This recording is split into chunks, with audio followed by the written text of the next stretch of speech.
그래서 어떻게 살 것인가? 라는 제목으로 하나 말씀 증거하겠습니다. 우리가 무슨 일을 하려고 그러면 이것이 무엇인지에 대한 이해가 정확해야지만이 그 방법론적인 것을 찾을 수가 있습니다. 지금 현대인들은 여러 가지 스마트한 기기들을 필수품처럼 쓰고 있지만 불과 수십 년 전만 해도 생소한 겁니다. 생소한 거. 만일 1세기 전의 사람들에게 이것을 보여주게 되면 자, 이거 한번 사용해 보라고. 이게 뭔지도 모르는데 어떻게 사용하겠습니까? 그래서 what이라고 하는 무엇이라고 하는 걸 정확히 알아야지만이 how, 이 방법을 찾는 겁니다. 우리 신앙으로 살아가는 것도 마찬가지로 우리가 어떻게 살아가야 될 것인가 그 방법을 찾으려면 그 전제로 우리가 어떠한 자들인가, 우리가 어떠한 사람들인가부터 확인을 해야 됩니다. 오늘 계시록 15장에서는 세 가지의 환상이 나타나는데 이 환상들을 통해서 하나님께서 요한에게만 보여주신 것이 아니고 오늘날 교회와 성도들에게 보여주신 그러한 이 이적인 줄 알고 우리가 이것을 통해서 교훈을 받아야 되겠습니다. 그 앞에 나타났던 내용을 잠시 언급을 하면 7 인이 있었고 그 다음에 7 나팔 재앙이 있었고 그 다음에 7 대접의 재앙이 있게 되는데 그게 이제 7 천사가 받은 내용입니다. 다음 16장부터 7 대접에 관한 내용이 나오고 있습니다. 용이 어린 양과 더불어 싸우려고 모리아바다에 섰고 어린 양은 시온산에 섰고 14만 4천인이 그와 함께 따랐습니다. 그와 더불어서 세 천사가 날아와서 영원하신 복음을 선포하고 영원할 것 같던 이 땅의 도성 바벨론에 대해서 무너질 것에 대해서 예언했으며 오직 참된 쉼이라고 하는 것은 하나님 안에서만 가능하다라고 하는 것을 말했고 그 뒤에 또 천사가 내려와서 낫을 휘둘러서 곡식과 포도를 거뒀다 그랬습니다. 그래서 이 곡식은 거둬서 하나님의 곡간으로 드리고 또 포도는 하나님의 진노의 포도주 틀에 던져서 밟아 피가 났다. 그래서 하나님의 구원과 심판이 임할 것을 말하고 있는 겁니다. 오늘 본문에서는 7 천사가 가진 재앙과 유리바닷가에 서 있는 성도들의 노래와 또 하늘의 증거 장막이 열리는 세 가지의 이적이 보이게 되는데 여기서 말하는 이적은 기적과는 다른 겁니다. 이적이라고 하는 것은 하나의 사인이요, 사인. 표시판 같은 겁니다. 그 사인을 보고 우리에게 가르치시고자 하시는 그런 목적이 있다는 거, 메시지가 있다는 얘기죠. 그러면 성경이 증거하는 바 우리가 이 이적을 보고 이 사인을 보고 어떻게 받아들이고 또 어떻게 살아가야 될 것인가 본 말씀을 통해 살펴보면 첫째는 우리 믿음의 성도들은 결론을 가지고 사는 자들이 되어야 되겠습니다. 마지막 결론을 이미 가지고 사는 것이 성도들의 삶이요. 또 이 계시록을 통해서 우리에게 전하는 메시지도 영원한 하나님의 심판과 구원이 있지 아니한가. 이것을 우리에게 결론으로 이미 보여줬다는 겁니다. 사람이 길을 걸어가는데 목적지도 없이 그냥 간다 그러면 이거 허무한 삶이 되고 말 겁니다. 가긴 가는데 어디로 가는지 동기도 없고 또 동인도 되지 않고 우리 인생 가운데서 명확한 결론을 가지고 있지 않으면 현재 삶에 있어서 무의미한 겁니다. 그러니까 하나님을 알지 못하는 그러한 지식인들이 극단적 선택한다거나 이런 것들이 다 왜 사는지에 대한 그런 의문, 그런 소망이 없기 때문이죠. 우리가 하나님을 믿는다 하면서도 무엇이 우리를 끌어가고 있는가, 이걸 우리가 한번 생각하셔야 됩니다. 우리의 결론은 무슨 결론 내리실 것인가? 돈 많이 버는 것으로 결론 내릴 것인가? 사업 잘 되는 것이 우리 인생의 결론인가? 아이들 교육시키는 것이 우리 인생의 결론인가? 여기저기 여행 다니는 것이 우리 인생의 결론인가? 무엇이 우리의 결론인가? 그 결론이 명확해야지만이 신앙생활 가능하다는 겁니다. 그러니까 뭐니 해도 머니다. 그런 사람은 돈 따라가게 되고, 뭐 자식 공부시키고 자식 아무튼 뒷바라지하고, 이게 결론인 사람은 그거에 가게 돼 있고, 반면 이 세상의 것은 성경이 증가하는 대로 무너질 것이라. 어떻게 될 거라고요? 무너질 것이라. 아무도 답변 안 하시네요. 무너질 것이라. 안 무너질 줄 아시죠? 무너질 것이라. 그러니까 세상의 거 그거 많이 가졌다고 해서 자랑할 것이 없고, 뭘 자랑하겠습니까? 또 반대로 세상의 것이 좀 없다고 해서 주눅 들면서 살 필요가 없는 겁니다. 뭐 없는 거 그거 어떻게 없는 거 어떻게 합니까? 없는 거 없는 대로 살고, 무너질 것이요 영원한 도성인 하나님의 나라가 우리 가운데 도래할 것을 믿고 사는 것이 우리 신앙인들의 모습이 되는 겁니다. 그런 마음 가지라고 이 계시록을 우리에게 주신 거죠. 이 땅에 하나님의 심판임에서 구원의 완성이 이루어질 것을 예고하고 있고, 이것이 오늘 본문에 기록이 되어 있습니다. 1절 말씀이 보니까 1절에서 또 하늘에 크고 이상한 다른 이적을 보매 일곱 천사가 일곱 지향을 가졌으니 곧 마지막 지향이라. 하나님의 진노가 이것으로 마치리로다. 여기서 말한 일곱 재앙이라고 하는 것은 일곱 대접 재앙을 말하는데, 대접에 있는 것들 다 쏟았다 그 얘기입니다. 근데 그 재앙이 마지막 재앙이다 라고 하였고, 이것으로 하나님의 진노가 마칠 것이라. 자, 하나님의 진노가 마쳤다라고 하는 그 말 속에 들어있는 것이 무엇인가? 이 마지막이라고 하는 말은요, 이 하나님의 진노와 심판이 마지막이라고 하는 말은 하나님의 구원이 완성될 것을 암시하는 겁니다. 그러니까 밥을 해가지고 다 됐으면 뭐 하는 겁니까? 먹는 거죠. 음식 준비하느라고 칼을 가지고 양파도 썰고 파도 썰고 감자도 깎고 했으면 다 마지막 다 끝났으면 이제 즐거운 파티가 있는 겁니다.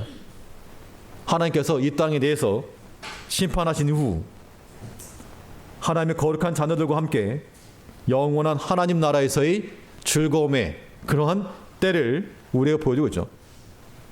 그러니까 이 마지막 재앙이라고 하는 걸 통해서 하나님께서 우리에게 이 마지막이라고 하는 것을 보여주면서 너희가 어떠한 목적을 가지고 살 것인가, 이걸 보여준 겁니다. 그러니까 이 마지막이라고 하는 결론을 가지고 있게 되면 우리에게는 위로와 안심을 얻을 수 있는 겁니다. 이 땅 살아가면서 여러 가지 많은 시험이 많을 텐데, 불같은 시험이 많을 것인데, 하나님께서 이 땅을 심판하시고 우리에게는 영원한 구원을 허락하실 것을 확실히 믿는 자들에게는 이것이 우리에게 위로가 되지 않을 수가 없다는 겁니다. 초대교회 가운데 많은 핍박과 박해를 받고 있던 이 초대교회 성도들에게 이 계시록을 주면서 무섭지 두려움을 조장하기 위해서 이 계시록을 주신 것이 아니고, 두려워하지 말아라. 우리를 박해하고 핍박하는 저 로마 황제의 권세라도 널 해하지 못한다. 이미 예수께서 이기셨다 라고 하는 것을 가르치면서 믿음에서 무너지지 말고 인내하라, 위로하시고 안심을 주시는 그 말씀인 겁니다. 운동 경기 가운데 재방송을 보게 되면 재미가 없지만, 또 한편으로 재방송을 보게 되면 편하게 볼 수 있습니다. 어차피 이긴 거니까. 그 마지막을 알기 때문에 두려움도 없고 조급함도 없는 겁니다. 이길 걸 아니까. 우리 신앙생활도 마찬가지로 주 예수 그리스도 함께하는 백성들은 언제나 이기는 겁니다. 그러니까 우리가 두려워할 것도 없고 조급할 것도 없는 거죠. 그런 마음들이 인본주의적인 생각으로 빠지는 겁니다. 두려워하는 마음에, 조급한 마음에 어떻게 해보려고 거짓을 쓰고 인간적 술수를 행하지만 그것이 우리에게 좋은 가이드가 되지 못하는 겁니다. 베드로후서 3장에 보면 이 모든 것이 이렇게 풀어지리니 하늘이 뜨거운 불에 하늘이 날아가고 종이 축같이 말리고 땅이 뜨거운 불에 풀어지고 이 모든 것이 이렇게 풀어지리니 너희는 어떠한 사람이 되어야 마땅하뇨? 라고 하는 것에 대해서 우리가 이제 답을 할 차례가 되는 겁니다. 그래도 우린 여전히 그래도 돈, 그래도 뭐 아무튼 이거 저거 우리 생각 자체가 바뀌지 않으면 신앙생활에 진일보하는 것이 어려운 겁니다. 하나님을 나의 소유로 삼아서 무너질 이 땅의 도성의 것으로 그 한 평 한 평을 내 소유로 삼지 말고 장차 다가올 하나님의 나라, 그 나라에서의 영원한 기업을 얻고자 하는 마음을 가지고 하나님을 우리의 소유로 삼는 자, 그들이 더욱 부유할 거라고 하는 겁니다. 그러니까 우리가 결론을 가지고 산다는 것은 우리에게 위로와 안심을 주시는 하나님의 은혜인 겁니다. 그런데 여기에는 한 가지 더 중요한 의미가 들어있는데, 하나님께서 우리에게 결론을 주신 이유가 무엇인가? 이 땅은 마지막은 다 끝날 것이요 하나님의 구원과 하나님의 나라가 임할 것이라 라고 하는 것을 미리 말씀해 주신 것은 걱정하지 말고 안심해라 라고 하는 것도 있지만, 또 하나 우리에게 능동적으로 요구하시는 것이 하나 있는데, 그것은 끝나기 전에, 끝이 이르기 전에 믿고 순종하라는 겁니다. 마지막을 아니까 마지막을 알고 지식으로만 끝내라는 것이 아니고, 그 마지막을 들었으니까 그 마지막을 대비하면서 살아라. 이것이 우리에게 결론을 미리 보여주신 하나님의 은혜라고 하는 겁니다. 오판하지 말고 잘못된 길 가지 말고 거기 그 시간까지 도착하나. 근데 우리가 이 마지막을 다 알거든요.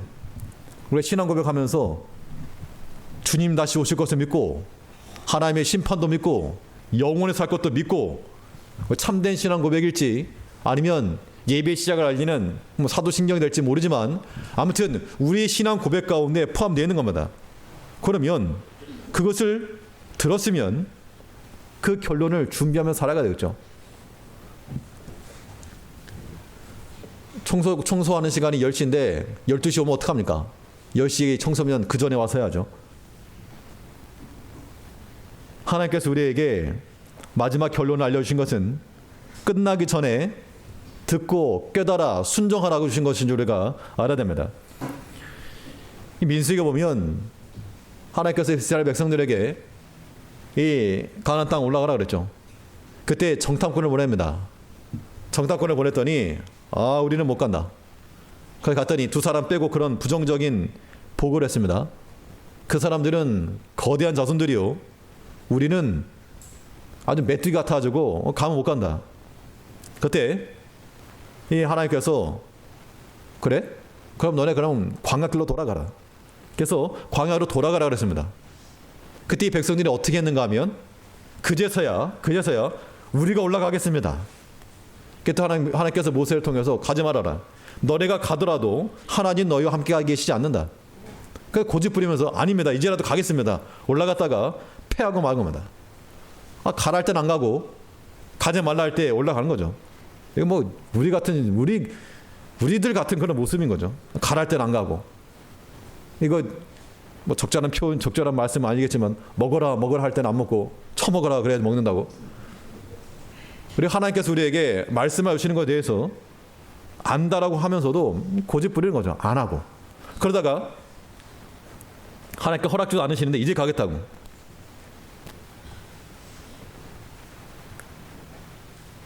에서가 장자권을 함부로 여겨서 팥죽 한 그릇 팔았다 그랬습니다.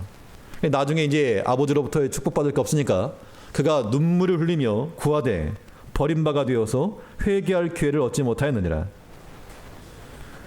하나님께서 기회를 주었을 때 순종을 해야지, 이거 뭐 그냥 이리저리 불순종의 기회를 엿보는 거, 이거는 심판의 열애가 되지 못하는 겁니다. 우리가 마지막인 걸 알았으면 우리가 마지막 이르기 전에 힘써 참석하고 또 우리가 그 자리에 서야 됩니다. 그렇지 않으면 복이 없어요. 이제 6월이 마지막이 돼가지고 토요일 모여서 하는 것도 이제 이번 주에 끝납니다. 그러면 마지막이죠. 마지막이니까 힘써서 마지막 이번 주만 잘 버티면 된다 그러지 마시고, 이번 주만 버티면 이제 안 가둔다 그러지 마시고, 그런 마음 가지고는 뭐 하나님을 기쁘시게 할 수 없습니다. 우리가 하는 게 적은 일이지만 마지막이라도 좀 하겠다. 그런 마음을 갖는 게 중요하죠. 우리 신앙생활이라고 하는 것, 하나님께서 이제 이 마지막 재앙의 심판을 보이시면서 마지막 때가 있는 것인 줄 알고 그 완성의 때를 향하여서, 물론 세상에 대해서는 위로와 안심을 얻지만 하나님께서 보이신 그 마지막 때를 대비하며 살아라. 그 말씀에 대해서 불순종하지 말고 순종의 기회를 찾아서 핑계대지 말고 주 안에서 힘써 수고하면서 믿음으로 살아라. 이것이 하나님께서 우리에게 주시는 메시지라고 하는 겁니다.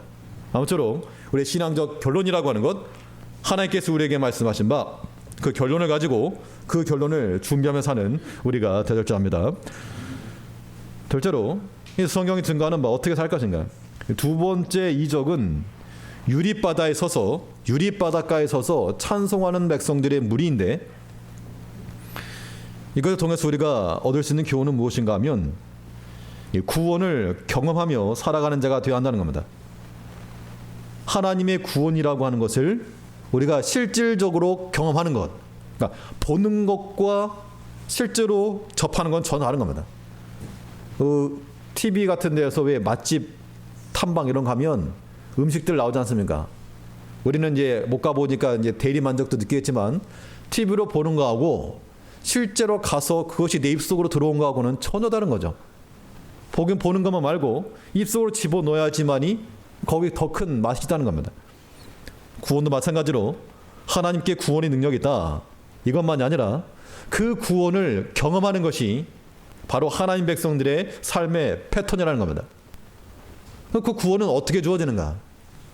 구원을 얻으려면 구원 받기 이전에 고난과 역경과 환난의 상태가 있는 거죠. 그 상황 가운데서 우리는 하나님의 구원하시는 능력을 받는 겁니다.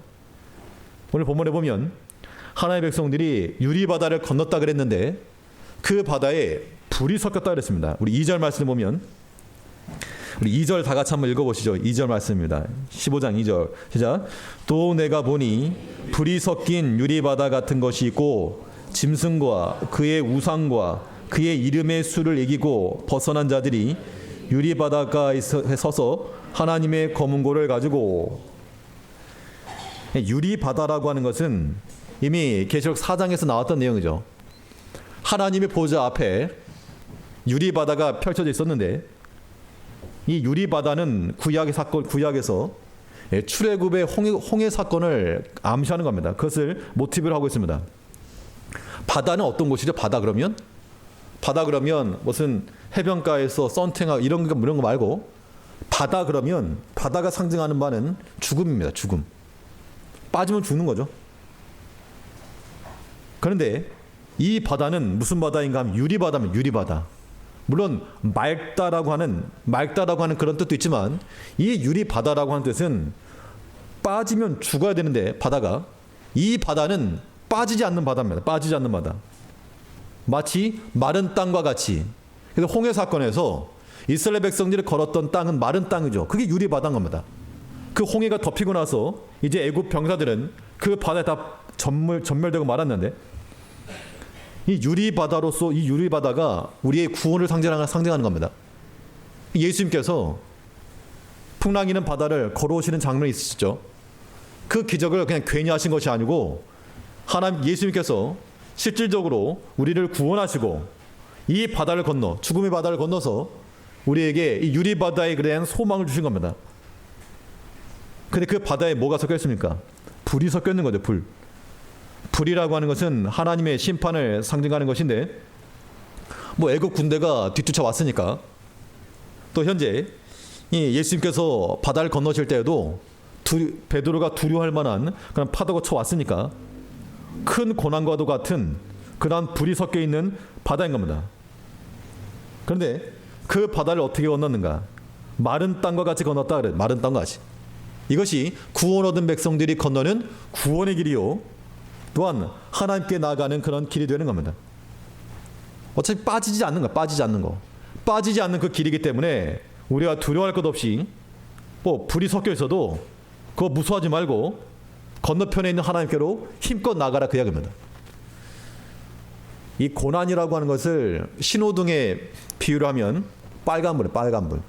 빨간불이 고난이고 초록색 불이 그냥 형통한 길이라 그러면 노란색 불은 뭘까요? 노란색 불.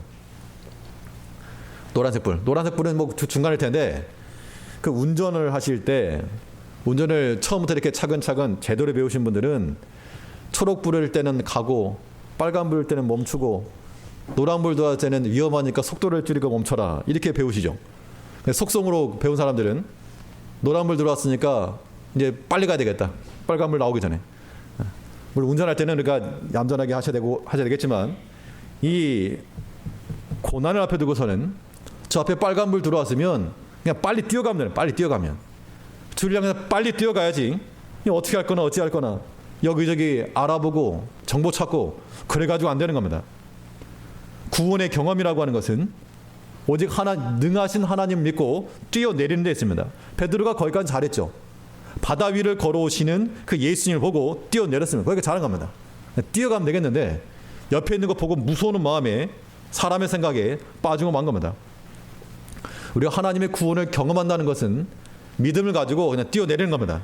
뛰어내리는 거죠. 그러면 거기에 우리의 찬송 소리가 나올 수 있다는 겁니다. 이거는 경험한 자들에게만 주는 거죠. 이긴 자들에게 주는 생명의 양식이 되는 겁니다. 근데 여기서 이 유리바닷가에 서서 이 백성들이 뭘 했는가 하면 노래를 불렀다 그랬습니다. 3절 말씀 보니까 하나님의 종 모세의 노래 어린 양의 노래를 불러가로되, 이 3절부터 4절까지는 이 노래의 가사가 나오고 있고요.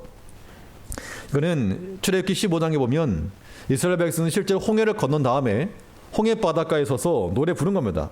그 상황에서 노래가 안 나오겠습니까?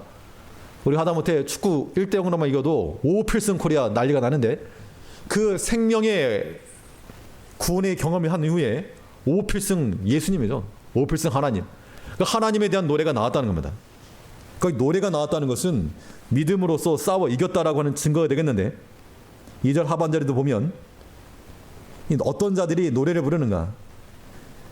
짐승과 그의 우상과 그의 이름의 수를 이기고 벗어난 자들이 유리바닷가에 서서 하나님의 검은고를 가지고 이 노래를 불렀다는 겁니다. 그러니까 우리가 믿음을 가지고 이기는 자들에게는 노래를 주시는데 그 노래의 가사가 무엇인가? 그 노래 가사를 보니까 1절 가사가 전능하신 하나님을 노래하고 있습니다. 전능하신 하나님. 3절 다시 보면 주 하나님 곧 전능하신 이요 하시는 일이 크고 기이하시도다. 놀랍죠 사실. 하나님께서 그 전능하신 하나님께서 우리를 구원해내셨다. 결국 이 유립바닷가에 서서 하나님 구원하심을 경험한 백성들이 부를 노래가 무엇인가? 그 노래 가사 1절은 전능하신 하나님. 하나님은 능하셔서 모든 가능성이 있기 때문에 실패한 자, 고난당한 자, 약한 자, 원통한 자, 그 누구라도 죽게 나아가는 자들에게는 하나님께서 만족해 하심을 주신다는 겁니다.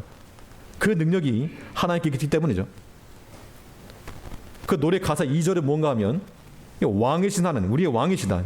만왕의 왕이신 하나님. 이거는 출애굽 당시에 홍해를 건넜던 백성들이 불렀던 노래인데 유립바닷가에 서서 부르는 성도들의 노래 똑같거든요.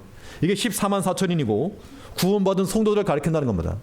그러니까 우리가 불러야 될 노래도 이 노래인 거예요. 전능하신 하나님을 노래하고 우리를 다스리시고 통치하시는 하나님을 노래하는 겁니다. 3절 하반절 다시 보시면 주 하나님 곧 전능하신 이여 하시는 일이 크고 기이하시도다. 만국의 왕이시여 주의 길이 의롭고 참되시도다. 하나님께서 만국의 왕이시라 그랬습니다. 모든 것의 통치자요 주권자요 모든 것의 결정권을 가지고 계신 이가 하나님이신데 그 하나님께서 우리의 보호자가 되어주신다 그 이야기입니다. 이런 믿음만 있어도 우리가 참 마음의 평안함을 가지고 사는 겁니다. 구원을 받은 하나님 백성들은 전능하신 하나님과 우리를 다스리시는 이 왕이신 하나님을 노래할 뿐만 아니라 이 노래 가사의 3절을 보니까 이 거룩하신 하나님, 거룩하신 하나님. 4절부터 보시면 주여 누가 주의 이름을 두려워하지 아니하며 영화롭게 하지 아니하오리까 오직 주만 거룩하시나이다. 주의 의로우신 일이 나타났음에 만국이 와서 주께 경배하리이다 하더라. 거룩하신 하나님. 거룩이라고 하는 것은 윤리적으로 죄를 짓지 아니한 상태만을 의미하지 않는다 그랬습니다. 거룩의 기본적인 뜻이 뭐라 그랬습니까? 예, 자르다, 잘라다. 쉽게 말하면 재물을 자른 것 같은 그런 건데, 거룩은 카다시, 코데시라고 하는 말은 자르다 혹은 구별하다. 근데 이 말의 반대말이 뭔가 하면 홀이라고 해서 세속화한다, 더럽히다, 이런 뜻이 있는 겁니다. 그러니까 우리가 하나님의 것을 하나님의 것으로 구별해 놓지 못하고 세상의 것과 섞어놔 버리면 그건 거룩한 것이 아니란 얘기죠. 우리 거룩한 마음이나 거룩한 생각, 거룩한 행실, 이게 막 뒤섞여 버리게 되면, 세상의 것과 뒤섞여 버리게 되면 거룩함이 이르지 못한다는 겁니다. 하나님은 거룩하심으로 너희도 거룩하라. 하나님은 우리에게 구별된 존재이십니다. 낮과 밤이 하나 될 수 없는 것처럼 하나님과 세상의 것이 하나 될 수 없고 죄에 속한 것이 하나님께 나갈 수 없는 겁니다. 이제 우리가 하나님의 구원을 경험하는 자들이 되려면 거룩하신 하나님 앞에서 우리의 삶 자체가 구별되어서 하나님의 거룩함을 노래하고 우리를 다스리고 통치하시고 보호하시는 우리 왕 되신 하나님을 노래하며 모든 것에 능하신, 모든 벽이라도 다 허무시고 모든 막힌 길이라도 다 여시는 그 하나님을 노래하는 것, 이것이 유립바닷가에 서서 구원을 노래하는 하나님의 백성들의 모습이라는 겁니다. 남의 얘기가 아니고요, 이것이 나의 간증이 되고 나의 스토리가 되어야 됩니다. 이러한 분명한 신앙적 경험이 있다 그러면 우리의 믿음이라고 하는 것은 결코 약해지지 않습니다. 하나님의 명확한 표지, 하나님의 분명한 그 메시지가 우리 안에 확증되어 있으면, 그 약속을 믿게 되면 얼마든지 하나님으로 인하여서 살아갈 수 있는 겁니다. 우리가 어떻게 살 것인가 라고 하는 그 질문에 대해서 하나님께서 우리에게 보여주신 그 마지막 결론을 가지고 그 결론 안에서 위로와 안심과 얻으며 또 그 일이 끝나기 전에 믿고 순종함 가운데 나갈 것이요, 또 하나님께서 우리에게 여러 가지 고난과 불이 섞인 유리바다를 건너가실지라도 그 고난을 통과하여서 능하신 하나님을 노래하며 우리를 보호하실 하나님을 믿고 하나님께 구별된 이 땅 가운데서 거룩하게 살아가는 하나님의 백성들이 되어야 될 자 합니다. 예, 기도하겠습니다. 우리 사랑하신 아버지,